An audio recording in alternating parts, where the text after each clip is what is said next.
வீற்றிருக்கிறார். நம்ம மத்தியிலே அவர் உலாவுகிறார். நம் நடுவிலே அவர் வாசம் பண்ணுகிறார்.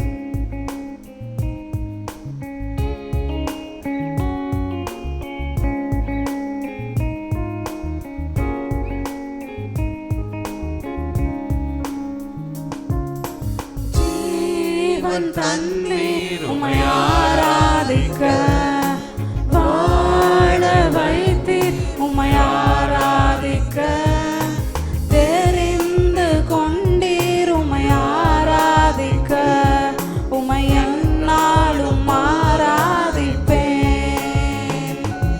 உம்மை எந்நாளும் ஆராதிப்பேன். ஜீவன் தந்தீர் உம்மை ஆராதிக்க, வாழ வைத்தீர் உம்மை ஆராதிக்க, தெரிந்து கொண்டீர் உம்மை ஆராதிக்க, உம்மை எந்நாளும் ஆராதிப்பேன், உம்மை எந்நாளும் ஆராதிப்பேன்.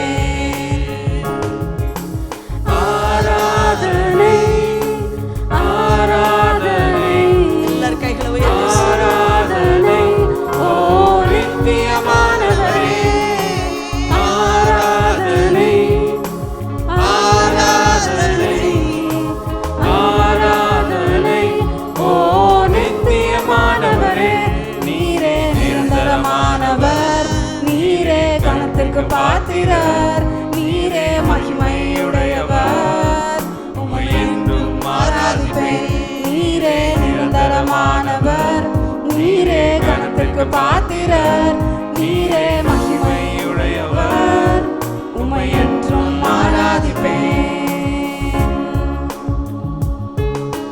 கிருபை தந்தீர் உம்மை ஆராதிக்க, பலனை தந்தீர் உம்மை ஆராதிக்க, ஊழியம் தந்தீர் உம்மை ஆராதிக்க, உம்மை எந்நாளும் ஆராதிப்பேன்,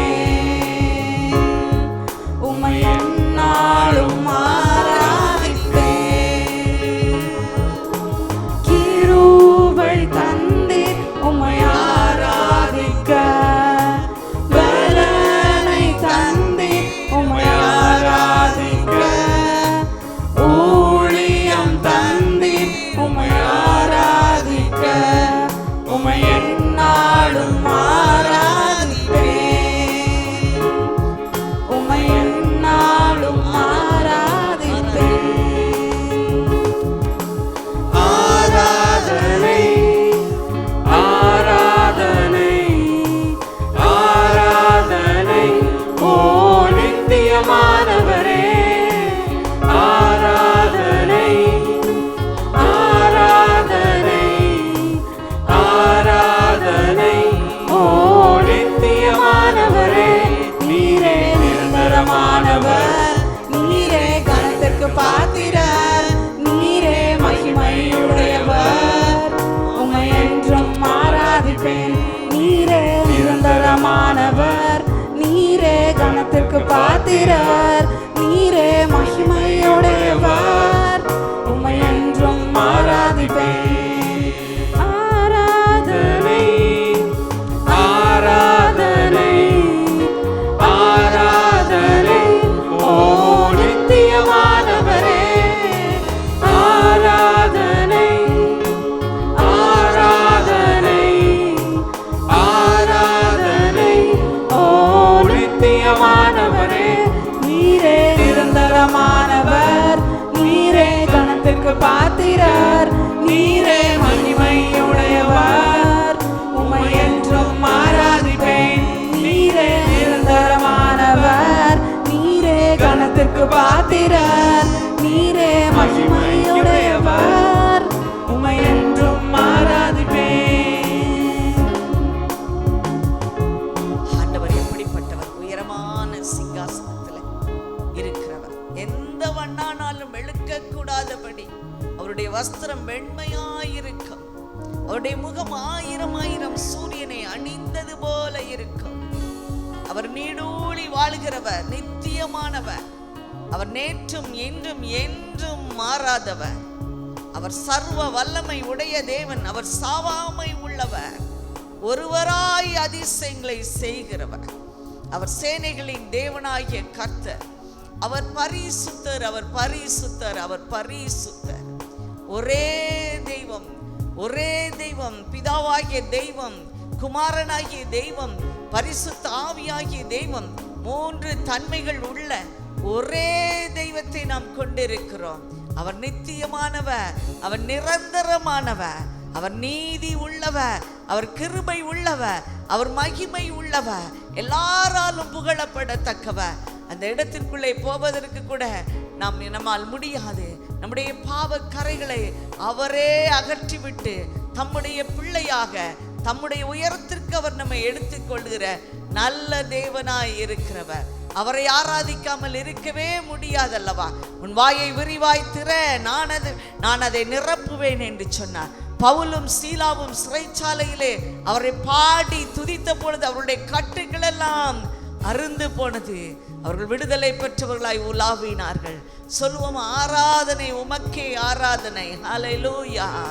இவ்வளவு பெரிய தேவன் நமக்கு முன்னால் அவர் உயரமான சிங்காசனத்தில் இருக்கிறார். நாம் அவருக்கு முன்பாக நின்று கொண்டு இருக்கிறோம். தாழ்மை உள்ளவர்களாய் பணிந்து குனிந்து அவருக்கு முன்பதாக தெண்டனிட்டு பணிகளாய் முழங்கால் பணிகிறவர்களாய் நாம் வந்திருக்கிறோம். அவரையே உயர்த்துவோம், அவரையே ஆராதிப்போம்.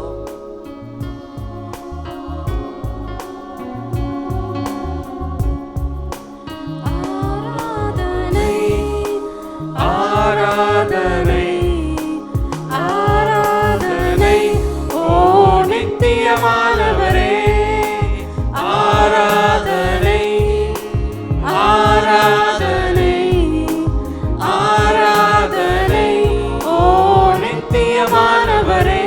நீரே நிரந்தரமானவர், நீரே கணத்திற்கு பாத்திரர், நீரே மகிமையுடையவர்.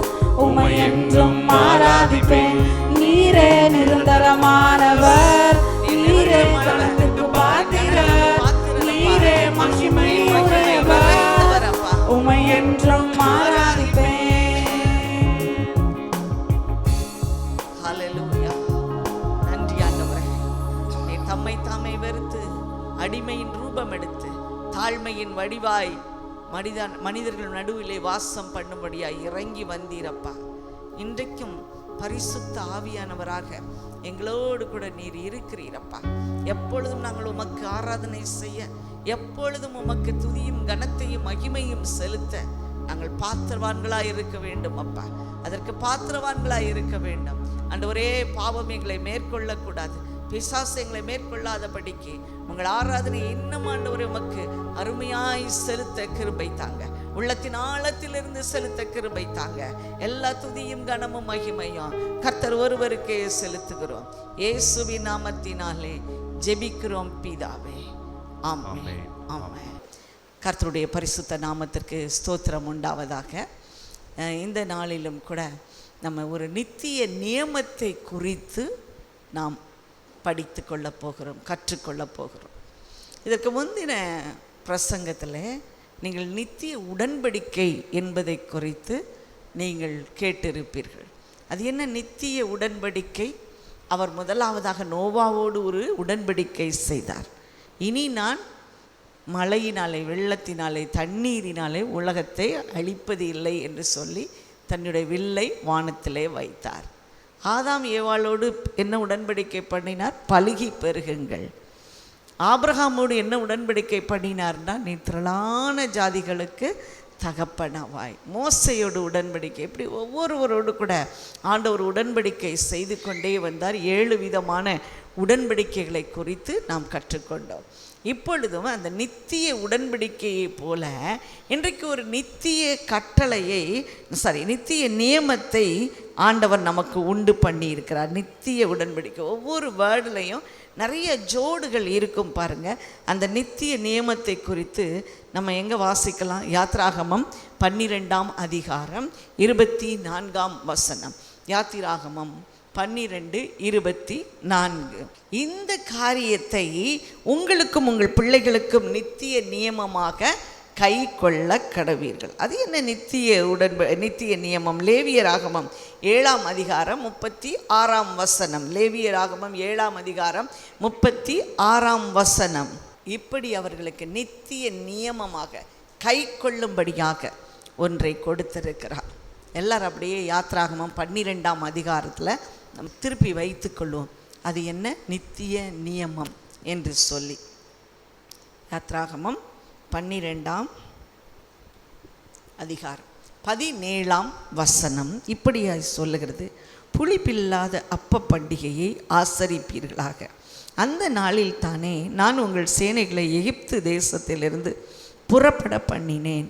ஆகையால் உங்கள் தலைமுறை தோறும் நித்திய நியமமாக இந்த நாளை ஆசரிக்க கடவீர்கள்.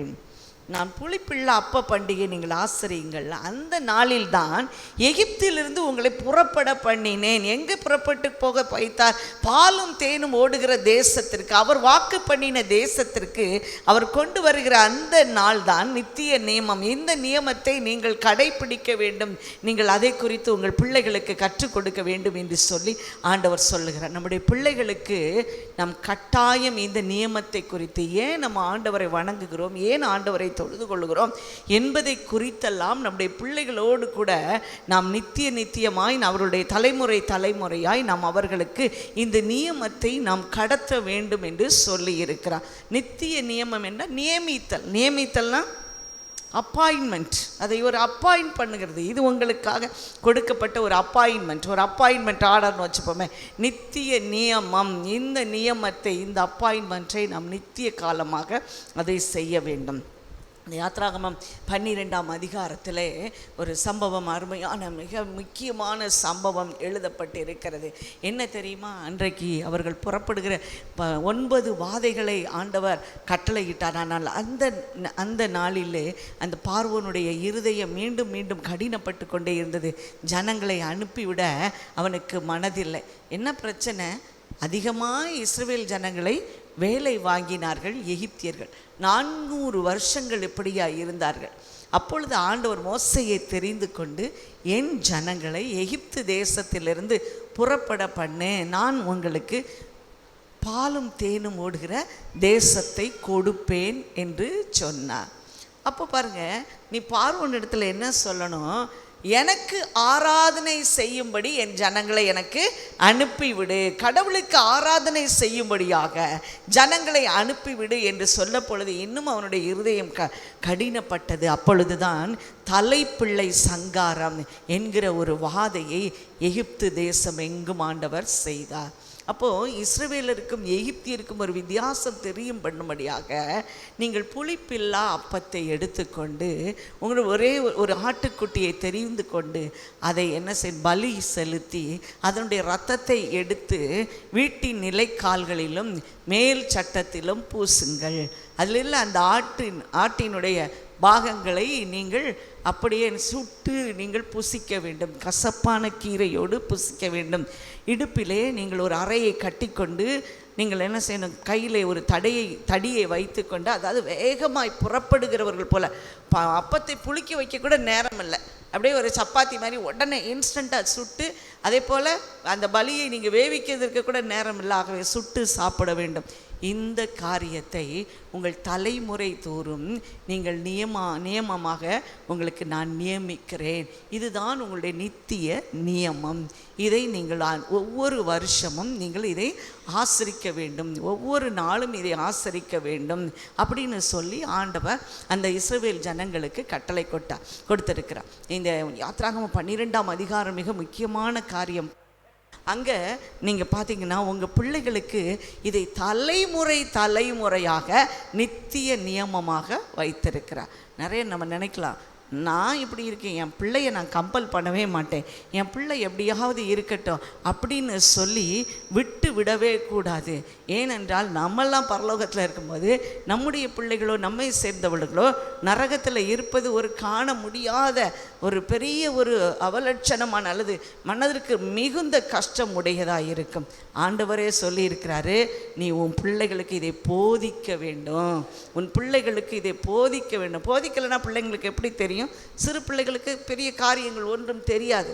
ஆனால் ஆண்டவர் சொன்னார், தலைமுறை தலைமுறையாக அந்த நித்திய நியமத்தை நீங்கள் செய்ய வேண்டும் என்று சொன்னார். என்ன செய்யணும்? ஆட்டுக்குட்டியை எடுத்து அதை பலி செலுத்தி அந்த இரத்தத்தை வீட்டின் சட்டங்களிலும் மேல் சட்டத்திலும் பூச வேண்டும். அப்பொழுது இரவு நேரத்திலே சங்கார தூதன் கடந்து வருவான், அந்த தேசம் எங்கும் கடந்து வருவான். அப்பொழுது பாருங்கள், எகிப்து தேசத்தில் இருக்கிறவங்களுக்கும் இஸ்ரவேல் ஜனங்களுக்கும் ஒரு வித்தியாசம் இருக்கும். யார்கிட்டையும் சொல்லாமல் இவங்க இந்த பலியை செலுத்தினார்கள், இப்படி வரைந்து வைத்தார்கள். இதை கண்டு அந்த சங்கார தூதன் கடந்து போனான். இஸ்ரவேல் ஜனங்களிலே ஒருவரும் இறக்கவில்லை. ஆனால் எகிப்தில ஜனங்களிலே இங்கே பாருங்கள், அடிமையிலிருந்து அரசன் வரைக்கும் உள்ள எல்லா மனிதர்களில் உள்ள தலையீற்று அனைத்தும் தானாக செத்து மடிந்தது. அதே போல் எல்லா மிருக ஜீவன்களையும், அதுக்கே தெரியாது நான் தான் முதல்ல பிறந்தனா கடைசியில் பிறந்தனா தெரியவே தெரியாது, அவைகள் கூட அங்கே எல்லாம் மாண்டு போயிற்று. எகிப்திலே மிகுந்த கூக்குரல் உண்டாயிற்று. இந்த போல ஒரு கை உள்ள தேவன், ஒரு வல்லமையுள்ள கை உள்ள தேவன், ஒரு பயங்கரமான தேவன் எங்கும் இல்லை என்பதை நம்முடைய பிள்ளைகளுக்கு நம்ம சொல்லி கொடுக்கணும், ஆசரிக்க வேண்டும் என்று சொல்லி ஆண்டவர் அதை கட்டளையிட்டிருக்கிறார். நித்திய உடன்படிக்கையை போல இந்த நித்திய நியமத்தை ஆண்டவர் கட்டளையிட்டிருக்கிறார். இந்த இதில் என்ன பாருங்கள், இதில் இந்த சம்பவத்தில் நினைவு கூறுதல் ஒன்று இருக்கிறது, நன்றி ஒன்று இருக்கிறது. நன்றி செலுத்த வேண்டும், நினைவு கூற வேண்டும். ஆண்டவர் நீங்கள் எடுத்துக்கொள்ளலாமா? 1 கொரிந்தியர் 11ஆம் அதிகாரம் 23ஆம் வசனம். நான் உங்களுக்கு ஒப்புவித்ததை கர்த்தரிடத்திலே பெற்றுக்கொண்டேன். என்னவெனில், இயேசு தாம் காட்டி கொடுக்கப்பட்ட கர்த்தராகிய இயேசு. ஒரு வார்த்தையும் மிஸ் பண்ணிட்டு படிக்கக்கூடாது. அவர் பேர் என்ன பேர்? கர்த்தராகிய இயேசு. இந்த முறை நீங்கள் படிச்சிருப்பீங்க 1 யோவான் 2 யோவான் 3 யோவானில் இயேசு என்ற நாமம், இயேசு என்ற பெயர் எவ்வளவு விசேஷமானது என்று சொல்லி, மாம்சத்தில் வந்த இயேசுவை அறிக்கை பண்ணாத எந்த ஆவியும் நல்ல ஆவி கிடையாது. அப்படிப்பட்ட ஆவிக்கு பெயர்தான் அந்தி கிறிஸ்து. எல்லாம் நல்லவங்களாக இருப்பாங்க, வாரி வழங்குவாங்க, தியாக உள்ளம் இருப்பாங்க, நல்லவர்களாக இருப்பாங்க, நன்மை செய்கிறவர்களாக இருப்பாங்க. ஆனால் அவர்கள் நீதிமான்கள் ஆக்கப்படாதவர்கள். அவர்கள் என்ன செய்தாங்க? நீதிமான்களாக மாற்றப்படாதவர்கள். நீதிமான்கள் என்று சொன்னால் இந்த நித்திய நியமத்தின் கீழே அவர்கள் வர வேண்டும், நித்திய உடன்படிக்கையின் கீழே அவர்கள் இருக்க வேண்டும். அந்த கவனன்ட் இருந்தால்தான் நாம் ஆண்டவரோடு அந்த உடன்படிக்கை செய்தால்தான் நம்ம என்ன செய்ய முடியும்? பிரயோஜனம் உள்ளவர்களாக இருக்க முடியும். அவர் நமக்கு கட்டளையிட்டிருக்கிறார், இது நித்திய நியமம். கர்த்தராகிய இயேசு கர்த்தராகிய இயேசு தாம் காட்டி கொடுக்கப்பட்ட அந்த நாளிலே அவர் என்ன செய்தாராம் பாருங்க, அப்பத்தை எடுத்து ஸ்தோத்திரம் பண்ணி அதை பிட்டு சீஷர்களுக்கு கொடுத்து, நீங்கள் எல்லாரும் இதை வாங்கி புசியுங்கள், இது உங்களுக்காக பிற்கப்படுகிற என்னுடைய சரீரமாய் இருக்கிறது. அதே போல் அவர் பாத்திரத்தை எடுத்து ஸ்தோத்திரம் பண்ணி அதை எல்லாருக்கும் கொடுத்தாராம். இதை வாங்கி குடியுங்கள், இது உங்களுக்காக சிந்தப்படுகிற என்னுடைய இரத்தமாய் இருக்கிறது. இதை பானம் பண்ணும் பொழுதெல்லாம் என்னை நினைவு கூறுங்கள் என்று சொன்னார். கடைசி ராவிலே, அதுக்கு பின்பு ஒரு ராவிலே அவர் இருக்க போவது இல்லை, இந்த உலகத்தில் இருக்க போவது இல்லை. அந்த இரவிலே சொல்லுகிறார், நான் போகிறேன், என்னுடைய சரீரத்தையே நான் உங்களுக்கு கிழித்து கொடுக்க போகிறேன் என்று சொல்லுகிறார். அங்கே ஒரு மாம்சம் இருக்கிறது, அங்கே ஒரு இரத்தம் இருக்கிறது. இந்த 2 பலிகளிலும் பாருங்கள், முதலாவது பலி பஸ்கா ஆட்டுக்குட்டியாகிய ஒரு ஆட்டுக்குட்டியின் பலி. ஆனால் இந்த 2வது பலியை பாருங்கள், இங்கே ஆண்டவர் நமக்காக பஸ்கா ஆட்டுக்குட்டியாகவே மாறினார். அந்த ஆட்டுக்குட்டியின் இரத்தத்தை எடுத்து நிலைக்கால்களிலே அவர்கள் பூசினார்கள். இந்த ஆட்டுக்குட்டியின் இரத்தத்தை எடுத்து, இயேசுவின் இரத்தத்தை எடுத்து நம் உள்ளத்திற்குள்ளே வைக்க வேண்டும். ஆகவேதான் வேதம் சொல்லுகிறது, நான் என்னுடைய பிரமாணங்களை உங்கள் உள்ளத்திலே எழுதி வைப்பேன். என் பிரமாணங்களை உள்ளத்திலே எழுதி வைப்பேன். அது என்ன பிரமாணம்? நான் உங்கள் தேவன் என்கிற பிரமாணம். நான் உங்கள் தேவனாய் இருப்பேன், நீங்கள் என் ஜனமாய் இருப்பீர்கள். ஆண்டவர் ஒன்றுமே கேட்கல, நம்ம மத்தியில் அவர் வரணும். அவர் நமக்கு என்ன பேர் வைக்க போகிறாரோ அவருடைய ஜனம். நம்ம எங்கே பிறந்திருந்தாலும் எப்படிப்பட்டவங்களாக இருந்தாலும் அவர் தம்முடைய இரத்தத்தினாலே நம்மோடு கூட உடன்படிக்கை செய்து அவருடைய ஜனமாய் மாற்றுகிறார். அந்த நித்திய உடன்படிக்கை தான் நித்திய நியமமாக நாம் அனுசரிக்க வேண்டும் என்று சொல்லி அவர் நமக்கு கட்டளையிட்டிருக்கிறார். இதை குறித்து உன் பிள்ளைகளுக்கு சொல்லிக் கொடு, அவங்க கேட்கணும். இதே போல் நீ ஒவ்வொரு வருஷமும் கொண்டாடும்போது பிள்ளைகள் கேட்க வேண்டும். அந்த எல்லா டேபிளில் உட்கார்ந்துருப்பாங்க, யூதர்களுடைய வழக்கத்தின்படி எல்லாரும் டேபிளில் உட்கார்ந்துருப்பாங்க இந்த பஸ்கா அனுசரிப்பதற்கு. அங்கே ஒரு கேள்வி எழுப்ப வேண்டும், சிறு பிள்ளை எழும்பி கேட்கணும், இது ஏன் அனுசரிக்கிறீர்கள் என்று சொல்லி. அந்த வீட்டின் தலைவர் அதை குறித்து எக்ஸ்பிளைன் பண்ணணும். அப்போது வீட்டுக்கு தலைவருக்கு ஒரு பொறுப்பு இருக்குது, ஆண்டவரோடு பண்ணின அந்த உடன்படிக்கையை நித்திய நியமமாக பிள்ளைகளுக்கு கடத்த வேண்டும். அப்போ நம்ம ரோல் எவ்வளவு, நம்முடைய கடமை எவ்வளவு பெரியதாக இருக்கிறது பாருங்கள். அம்மா அப்பாவோ நம்ம அமைதியாக இருக்க முடியாது. இந்த நித்திய நியமத்தை நம்முடைய பிள்ளைகளுக்குள்ளே கட்டாயம் நாம் கடத்த வேண்டியவர்களாக இருக்கிறோம். பிரியமானவர்களே, இப்போ 2 காரியத்தை உங்கள் கண்ணு முன்னால் வச்சேன். ஒன்று பழைய ஏற்பாடு, இன்னொன்று புதிய ஏற்பாடு. பழைய ஏற்பாடு அங்கே ஒரு காரியம் செய்யப்பட்டது, நியமம் ஒன்று கொடுக்கப்பட்டது. அதே நியமத்தை இயேசுவானவர் திரும்ப அவர் ரிஃபைன் பண்ணி, நான் திரும்ப வருமளவும் இதை நீங்கள் அனுசரிக்க வேண்டும் என்று பிள்ளைகளாகிய நமக்கு அவர் கற்றுக் கொடுத்திருக்கிறார். அல்லேலூயா. நான் திரும்ப வருமளவும் நீங்கள் இதை அனுசரிக்க வேண்டும். அதுதான் பஸ்கா பலியினுடைய சித்தாந்தமே. நீங்கள் என்ன செய்யணுங்க, சந்ததியால் இந்த பலியை அனுசரிக்க வேண்டும். இன்றைக்கு ஆண்டவர் சொல்லுகிறார், நான் வருமளவும் நீங்கள் என்ன செய்யணும், இதை அனுசரிக்க வேண்டாம். அல்லேலூயா. ஆகவே தான் இன்றைக்கு திருவிருந்து, அதற்கு பல பெயர்கள் உண்டு. திருவிருந்து, நற்கருணை என்று சொல்லுகிறோம். அங்கே 2 காரியங்கள் இருக்கிறது. ஒன்று நன்றி, இன்னும் ஒன்று நினைவு கூறுதல். நன்றி. எல்லாரும் செத்து போகும்போது நாங்கள் மட்டும் சாகலை, எவ்வளவு இதாக இருக்கும் பாருங்கள். கொரோனா வந்தபோது இன்றைக்கி யார் சாவாங்களோ, முதல் அலையில் எல்லாரும் வீட்டில் யூடியூப்பை பார்த்து முறுக்கு செய்வது எப்படி, பரோட்டா செய்வது எப்படி போட்டு எல்லோரும் தாக்கணும், நல்லா சமைச்சி சாப்பிட்டேன். 2வது அலை வந்ததை போல யாரோன்ட்டு என்ன செய்யும், ரொம்ப பயமாக இருந்தது பாருங்கள். ஏனென்றால் 50 வயதுக்கு மேற்பட்ட 50 to 60 வயதில் உள்ளவங்க அநேகர் செத்து போனார்கள். நாங்கள் கூட எங்கள் 4 பேருக்கு கொரோனா வந்திருந்தது. காலையில் எழும்பி நாங்கள் உயிரோடு இருக்கோமா, இன்னும் நம்ம உயிரோடு தான் இருக்கோமா அப்படிங்கிற அளவுக்கு இருந்தது பாருங்கள். ஏன்னா நைட்டெல்லாம் என்ன நடக்குதுன்னே தெரியாது. அப்படியே நம்ம ஃபெயிண்ட் ஆகி இருப்போம், ஃபெயிண்ட் ஆகிருந்தான் கிடப்போம், நமக்கு உணர்வே இருக்காது. இப்படிப்பட்ட நேரத்தில் நம்ம மறுநாள் காலையில் பார்க்கும்போது அப்போ வர்றது நன்றி. பார்த்தீங்களா, ஓ ஆண்டவர் இன்றைக்கும் இந்த காலையை பார்க்கும்படியாக என்னை செய்திருக்கிறார். இப்படித்தான் நீங்கள் நன்றி செலுத்துவது. ஒரு இமோஷனலாக, உணர்ச்சி பூர்வமாக.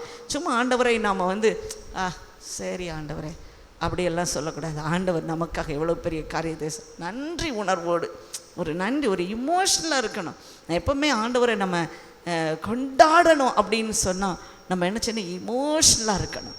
அப்படி யாராவது இமோஷனலாக வர முடியலைன்னா நம்ம அவங்களுக்கு உதவ வேண்டும், அவங்களுக்கு நம்ம உதவ வேண்டும். ஏன் உங்களுக்கு இமோஷனலாக, அந்த பழைய வெற்றியை நினைத்துக்கொள்ளுங்க. சொல்லுவாங்க, எனக்கு எந்த எடுத்தாலும் தோல்வி தான், நான் எப்போ பார்த்தாலும் கஷ்டத்தில் தான் இருக்கேன் அப்படி சொல்லுவாங்க. ஆண்டவரை அவர்களுக்கு அதனால் அவர்கள் ஆராதிக்கிறது ரொம்ப கடினமாக இருக்கும். ஆனால் ஆண்டவர் சொல்லுகிறார், ஒன்றை நான் எதுக்கு ஏற்படுத்தியிருக்கேன், ஆராதிக்கத்தான் ஏற்படுத்தியிருக்கேன். சும்மா போய் ஜாலியாக இருக்கிறதுக்கா, எல்லாம் படிச்சுட்டு பெரிய வேலையில் போய் உட்கார்ந்துருக்கிறதுக்கா, அல்லது நிறைய சொத்துக்களை வாங்கி நிழல் புலன்களை வைத்து கொள்வதற்கா, அல்லது ஆடை ஆபரணங்களை தரித்து கொள்வதற்கா? இல்லவே இல்லை. ஒரே ஒரு மேட்டர் தான், இந்த ஜனத்தை எனக்கென்று ஏற்படுத்தினேன், இவர்கள் என் துதியை சொல்லி வருவார்கள். இதெல்லாம் அவர் கொடுக்கிற ஈவு, இதெல்லாம் அவர் போடுகிற பிச்சை, அதெல்லாம் நமக்கு கொடுக்கிற கிருபை. நிறையா நேரம் நான் யோசிப்பேன், இந்த ரோட்டோரத்தில் இருக்கிற பிச்சைக்காரர்கள் இவர்களெல்லாம் பார்க்கும் பொழுது நான் நினைப்பேன், ஒரு நிமிஷத்தில் ஆண்டவர் இந்த சினாரியோவை மாற்றியிருந்தார்னா, இந்த காரியத்தை மாற்றி இருந்தார்னா, நான் இன்றைக்கு அங்கே உட்கார்ந்துருப்பேன், அந்த அம்மா இங்கே நின்றுருப்பாங்க. எவ்வளவு ஆச்சரியமாக ஆண்டவர் நம்மை நினைத்து இருக்கிறார் என்று சொல்லுவேன். ஒரே ஒரு நிமிஷம் மாறி இருந்ததுன்னா எப்படி இதுக்கு இதெல்லாம் எப்படி சொல்ல முடியும்? அந்த பொண்ணுக்கு தெரியுமா நான் பிச்சைக்காரி ஆவேன்ட்டு? தெரியாது. ஆனால் அதே போல் தான் நமக்கு தெரியுமா நம்ம இந்த ஸ்டேஜுக்கு வருவோன்ட்டு? ஒரே நிமிஷம்தான் அவர் நினைத்தா இப்படி மாற்றி போடலாம். இனிமே கூட இல்லை, முதலையே பிறக்கும்போதே இப்படி மாற்றி போட்டு இருக்கலாம். ஆண்டவர் நம்ம இன்றைக்கு நல்ல ஒரு அருமையான வாழ்க்கையை நமக்கு கொடுத்திருக்கிறார். நித்திய நியமத்தை அவருடைய பிள்ளைகளோடு கூட தான் அவர் செய்வார். அவருடைய பிள்ளைகள் நல்லா இருக்கணும்னு நினைப்பார். ஆகவே தான் இந்த நித்திய நியமத்தை செய்திருக்கிறார். நீங்கள் செத்து போயிடக்கூடாது, சங்கார தூதனால் நீங்கள் அழிக்கப்பட்டு போய்விடக்கூடாது. எகிப்திற்கும் உங்களுக்கும் ஒரு வித்தியாசத்தை கட்டாயம் காட்டுவேன். அங்கே எல்லா தலைப்பிள்ளைகள் எல்லாம் சங்காரம் பண்ணி அவர்கள் எல்லாரும் அழுது கொண்டு இருக்கிறார்கள், ஆனால் நீங்களோ நகைப்பீர்கள் என்று சொல்லி இருக்கிறார். பாருங்கள், அவர்களை பார்த்து நகைப்பதல்ல, சந்தோஷத்தினால் இன்றைக்கும் நம்மை ஜீவனோடு வைத்திருக்கிறார் என்று சொல்லி அதற்காகத்தான் ஒரு நியமத்தை செய்தார். கடைசியிலும் அவர் மறக்கவில்லை. இந்த உலகத்திலே வந்த பின்பும் அவர் மறக்கவில்லை. கடைசி ராப்போஜனத்திலே அவர் என்ன செய்தார்? பாத்திரத்தை எடுத்தார், அதே போல் அப்பத்தை எடுத்து பிட்டார், தன்னுடைய மாம்சத்தையே அவர் பிட்டார். அதைத்தான் வேதம் சொல்லுகிறது, நானே வானத்திலிருந்து இறங்கி வருகிற மன்னா என்று சொல்லப்பட்டிருக்கிறது.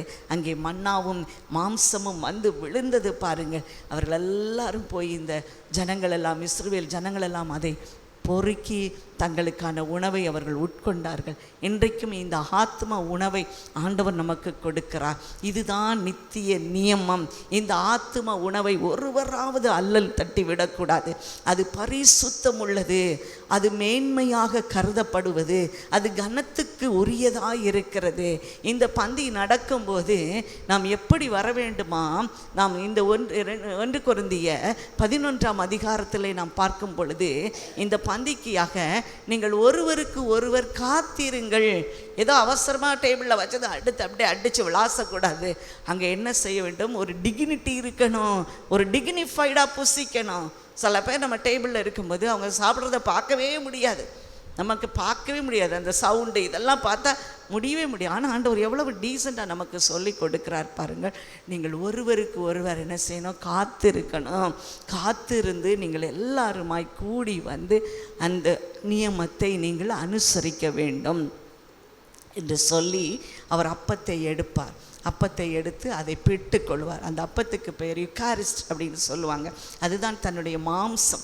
அந்த மாம்சத்தை அவர் எடுப்பார். அதுதான் என்னுடைய மாம்சமாய் நான் உங்களுக்கு கொடுக்கிறேன். அவருடைய மாம்சத்தையும் அவருடைய இரத்தத்தையும் நமக்குள்ளே கொடுத்தாச்சுன்னா நம்ம எல்லாரும் என்னவா மாறிடுவோம்? அவருடைய சகோதரராய், அவருடைய சொந்த பிள்ளையாய் மாறிவிடுவோம். நம்முடைய இரத்தம்தான் நம்முடைய பிள்ளைகளுக்கு இருக்கா இல்லையா? நிறைய பேருக்கு டவுட் இருந்தால் டிஎன்ஏல தான் பார்க்கணும் அப்படின்னு நினச்சிட்ருப்பீங்க. உங்களுடைய 2 பிள்ளைகளும் பிறந்த பொழுது அவங்க ரொம்ப கிரிட்டிக்கலாக மாறிட்டாங்க. ரொம்ப கிரிட்டிக்கலாக உயிர் பிழைப்பது கஷ்டம் என்று சொல்லுகிற ஒரு நிலைமைக்கு வந்த பொழுது டாக்டர்ஸ் முதல்ல சொன்னாங்க, அம்மா அப்பாவோட ரத்தத்தை முதல்ல டெஸ்ட் பண்ணுங்கள், பிள்ளைகளுக்கு ரத்தம் ஏற்ற வேண்டும். அப்போது கரெக்டாக எந்த குரூப், எந்த ரத்தம் சரியாக இருக்கிறதோ அதை ஏற்ற வேண்டும். அப்போ அவங்க அப்பா வந்து கரெக்டாக அந்த பிள்ளைகள் 2 பேருக்கும் பி பாசிட்டிவ் ரத்தம். அப்போ அவங்க சொன்னாங்க, என்னுடைய ரத்தத்தை எடுத்துக்கொள்ளுங்க. அந்த சிரிஞ்சில் அந்த பிள்ளைகளுக்கு அந்த ரத்தத்தை ஏற்றும்போது பிள்ளைகள் வலியால் துடிப்பதை பார்ப்போம். ஐயோ, நம்ம கொடுக்கும்போது கூட வலி இருக்காது, அந்த பிள்ளைகள் ஏற்றுக்கொள்ளும்போது அது ரொம்ப பெயின்ஃபுல்லாக இருக்கும். ஆனால் ஆண்டவர் பாருங்கள், நமக்கு அப்படிப்பட்ட ஒரு பெயினெல்லாம் கொடுத்து நம்ம அப்படி இன்ஜெக்ட் பண்ணவே இல்லை. அவர் நமக்கு ஆவியிலே அவர் தம்முடைய ரத்தத்தை நம்ம மேலே வைத்திருக்கிறார். அல்லேலூயா! எவ்வளவு ஒரு ரொம்ப பெயினே இல்லாமல் அழகாய் நம்முடைய சரீரத்திற்குள்ளே அவருடைய சரீரம் பொருத்தப்பட்டது, நம்முடைய சரீரத்துக்குள்ளே அவருடைய ரத்தம் பொருத்தப்பட்டு இருக்கிறது. பிரியமானவர்களே, எப்படித்தான் இந்த அப்பம் புனிதமான இந்த அவருடைய இரத்தத்தை, அவருடைய அந்த மாம்சத்தை நாம் வாங்கி உட்கொள்ளும்படியாக வந்திருக்கிறோம். இது ஒரு நித்திய நியமம். இதை நாம் ஆசரிக்க வேண்டும். எப்படி ஆசரிக்க வேண்டும்? தீவிரமாய் ஆசரிக்க வேண்டும். அங்கே வருடந்தோறும் ஆசரித்தார்கள். இங்கே எப்பொழுதெல்லாம் வாய்ப்பு இருக்கிறதோ அப்பொழுதெல்லாம் நாம் ஆசரிக்கும்படியாக கர்த்தர் நமக்கு கொடுத்திருக்கிறார். முதலாவதாக நன்றியோடு நாம் அதை அனுசரிக்க வேண்டும். இரண்டாவதாக அது நினைவு கூறப்பட வேண்டியது. ஒவ்வொரு வருஷமும் நினைவு கூறணும். உன் பிள்ளை கேட்கணும், கொஸ்டின் பண்ணணும். ஒரு பறவை உண்டு, அந்த பறவை அந்த பறவையினுடைய சிறு குஞ்சு அது சாக போகிற நிலைமையில் வந்துருச்சுன்னு வச்சுக்கோங்க. ஏதோ ஒரு சிக்னஸ் ஏதோ ஒன்று நடந்துருச்சு. எல்லா குஞ்சையும் அது காப்பாற்றணும் இல்லையா?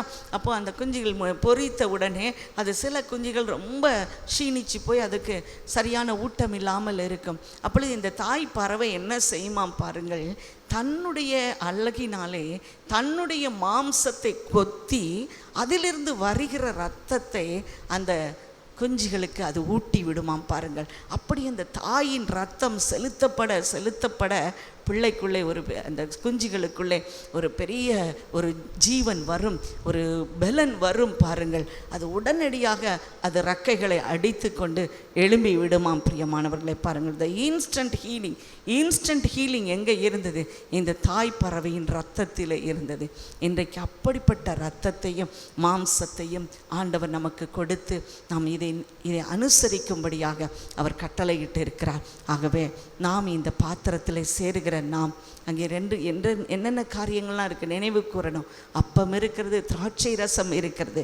இன்னொரு சம்பவத்தை நான் இப்படி வாசித்தேன் பாருங்கள்.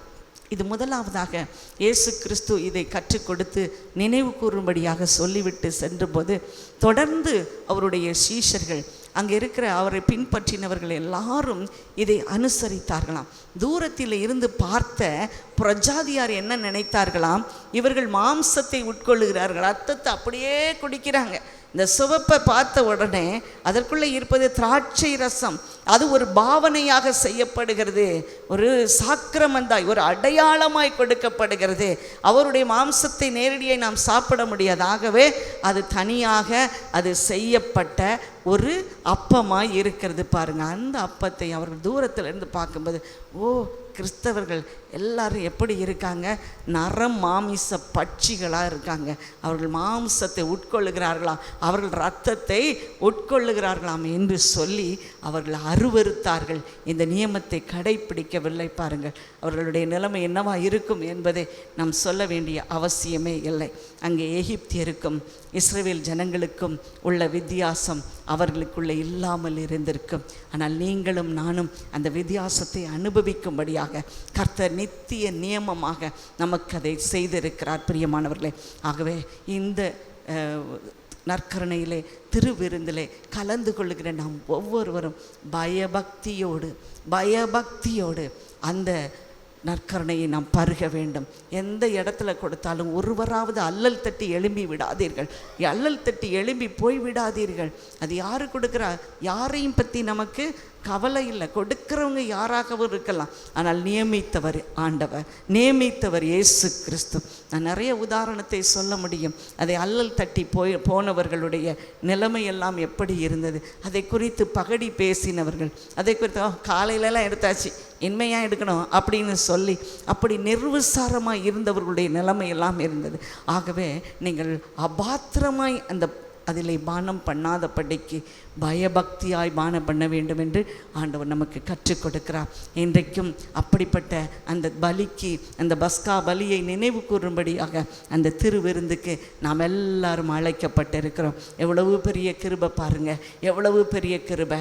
இங்கே எத்தனை பேருக்கு கிடைக்காத பெரிய சாக்கியத்தை கர்த்தர் நமக்கு கொடுத்திருக்கிறார். நம்மகிட்ட இருக்கிற எத்தனையோ காரியங்கள் நல்லவையெல்லாம் இருக்கலாம், ஆனால் அவை எல்லாவற்றை காட்டிலும் பாருங்கள், இது எவ்வளவு விசேஷமாக இருக்கிறது பாருங்கள். நீங்களும் நானும் ஒரு பொருட்டென்று எண்ணி அவர் இந்த நியமத்தை நமக்கும் நம்முடைய சந்ததிக்கும் செய்யும்படியாக சொல்லி இருக்கிறார். ஹல்லேலூயா. நம்ம மாத்திரமல்ல ஆசீர்வதிக்கிற தேவன், நம்முடைய சந்ததியையும் ஆசீர்வதிக்கிற தேவன். அதனால் இன்னைக்கு நம்ம யாராவது இப்படி ரொம்ப கம்பல் பண்ணுறாங்களே அப்படின்னு நம்ம நினைக்கலாம். நம்மளுடைய எல்டர்ஸ் அல்லது நமக்கு கீழே இருக்கிறவங்க ரொம்ப கம்பல் பண்ணுறாங்க, இப்படி இருங்க அப்படி இருங்க. இல்லை, இந்த நித்திய நியமத்தை கடைப்பிடிக்க வேண்டும் என்று கர்த்தர் விரும்புகிறார், கர்த்தர் சொல்லுகிறார். அப்போ தான் பிள்ளைகளும் நம்மோடு கூட பிழைத்து கொள்ளுவார்கள். ஆவியிலே பிழைத்து கொள்ளுகிற காரியத்தை குறித்து நான் பேசுகிறேன். எப்படி யாத்திராகமம் சரீர பிரகாரமான பிழைத்து கொள்வதோ அதே போல இங்கே காணப்படுகிற இந்த 1 கொரிந்தியர் 11ஆம் அதிகாரத்தில் இயேசு செய்த காரியம் ஆவியிலே நம்மை பிழைத்து கொள்ளும்படியாக செய்கிறது. அந்த பிழைப்பின் நியமத்தை நாம் ஒவ்வொருவரும் பின்பற்றுவது அவசியமாயிருக்கிறது. இது நித்திய நியமம், இது நித்திய நியமம். இந்த நியமத்தை நான் கட்டாயம் கடைப்பிடிப்பேன் என்கிற உள்ளத்தில் ஒரு வாஞ்சியோடு, விருப்பத்தோடு, பயபக்தியோடு அப்படியாக ஆண்டவருக்கு முன்னால் நாம் நிற்கும்போது கர்த்தர் நிச்சயமாகவே ஆசீர்வதிப்பார். எல்லாரும் கண்களை மூடி ஆண்டவர் தந்தை இந்த நல்ல வார்த்தைகளுக்காக நன்றி செலுத்துவோம். எங்கேயோ நாம் பிறந்திருந்தாலும் கூட இந்த நித்திய நியமத்தை நாம் கடைப்பிடிக்கும்படியாக கர்த்தர் நமக்கு கட்டளையிட்டு இருக்கிறார். அதை செய்து காட்டி இருக்கிறார். அதை டெமான்ஸ்ட்ரேட் பண்ணினார். நம்ம கண்களுக்கு முன்பாக அதை டெமான்ஸ்ட்ரேட் பண்ணினார். ஆவியிலே நாம் பிழைத்துக் கொள்வது எப்படி என்று நமக்கு கற்றுக் கொடுக்கிறார். நிலைக்கால்களிலே அன்றைக்கு பஸ்கா ஆட்டுக்குட்டியின் ரத்தம் தெளிக்கப்பட்டது போல், மேல் சட்டத்திலே தெளிக்கப்பட்டது போல் நம்முடைய இருதயத்திலே அவருடைய ரத்தம் பூசப்பட வேண்டும். அவருடைய ரத்தம் பூசப்பட வேண்டும். நன்றி ஆண்டவரே, உமக்கு நன்றி சுவாமி. பரலோகத்தில் இருக்கிற எங்கள் பிதாவே, நீர் எங்களுக்கு ஒரு நியமத்தை கொடுத்தீர். அதை நித்திய நியமமாய், அதாவது எங்களுடைய பிள்ளைகளும் அப்படியாக அதை தொடர்ந்து அனுசரிக்கும்படியாக அதை நீர் கொடுத்தீர் அப்பா. உமக்கு ஸ்தோத்திரம் அப்பா. நாங்கள் பயபக்தியோடு கனத்துக்குரிய பாத்திரமாய் ஆண்டவரே அந்த பாத்திரத்தை நாங்கள் அப்பா நினைவு கூற உதவி செய்க அப்பா. நான் ஒரு நன்றியோடு நினைவு கூறுதலோடு நாங்கள் இந்த நியமத்தை கடைப்பிடிக்க கிருபை தாங்கப்பா. ஆண்டவரே, அப்பத்தை பிட்கையிலே நீர் உம்மை வெளிப்படுத்தும் ஆண்டவரே. நாங்கள் அப்பா அந்த திராட்சை ரசத்தை நாங்கள் வாங்கி பருகும் பொழுது ஆண்டவரே உம்முடைய ரத்தமாய் அது மாறட்டும் அப்பா. எங்களுடைய உடல் பலகீனங்கள் எல்லாம் மறைந்து போகட்டும், எல்லாம் மறைந்து போகட்டும். எல்லா மரணத்தின் கட்டுகளும் நிர்மூலமாகட்டும், எல்லா மரணத்தின் கட்டுகளும் நிர்மூலமாகட்டும். பிசாசு கொண்டு வருகிற எல்லா மரண கட்டுகளையும் இயேசுவின் நாமத்தினால் நிர்மூலமாவதாக. இதிலே அப்பா பங்கு பெறுகிற ஒவ்வொருவருக்கும் புது ஜீவன் இறங்கட்டும். ஒவ்வொருவருக்குள்ள உம்முடைய புது ஜீவன் இறங்கட்டும் அப்பா. அன்றைக்கு நீர் ஜீவ சுவாசத்தை நாசியிலே ஊதினீரப்பா. உம்முடைய சுவாசத்தை ஊதின பொழுது எப்படி உயிர் பெற்றார்களோ அதை போல ஆண்டவரே உம்முடைய மாம்சத்தை உம்முடைய ரத்தத்தையும் பானம் பண்ணும்போது எங்களுக்குள்ளே ஒரு புது ஜீவன் இறங்கட்டும், புது ஜீவன் உண்டாகட்டும். எங்களுடைய தசைகளும் திசுக்களும் ஆண்டவரே ஒவ்வொரு இரத்த நாளங்களும் ஆண்டவரே அதனால் அப்பா பயன்பெறட்டும் அப்பா. அதனால புது பொலிவடையட்டும் ஆண்டவரே. நீர் அப்படி செய்கிறதற்காக நன்றி அப்பா. உமக்கு நன்றி செலுத்துகிறோம், அதை நினைவு கூறுகிறோம். இதில் பங்கு பெறுகிற ஒவ்வொருவரையும் ஆசீர்வதிங்க. ஒருவராவது இன்றைக்கு வெறுமையாய் போகக்கூடாது. இன்றைக்கு பிரத்யட்சமாய் கர்த்தர் எங்களோடு இருக்கிறார் என்பதை நாங்கள் பார்க்க வேண்டும். உம்முடைய அப்பா அது எங்களுடைய நாவிலே படும் பொழுது அது உம்முடைய மாம்சமாய் மாறட்டும், அது உம்முடைய இரத்தமாய் மாறட்டும் அப்பா. நாங்கள் பயபக்தியோடு ஆராதனை செய்து பருக கர்த்தர் கிருபை தாங்க. அபாத்திரமாய் அல்ல, பாத்திரவானாய் அதை எங்களை மாற்றுங்க. நம்முடைய கரத்துல தாழ்த்தி தருகிறோம். துதி கன மகிமை யாவும் உமக்கே செலுத்துகிறோம். இயேசுவின் நாமத்தினாலே ஜெபம் கேளும் பிதாவே. ஆமென், ஆமென். ஆராதனை இயேசு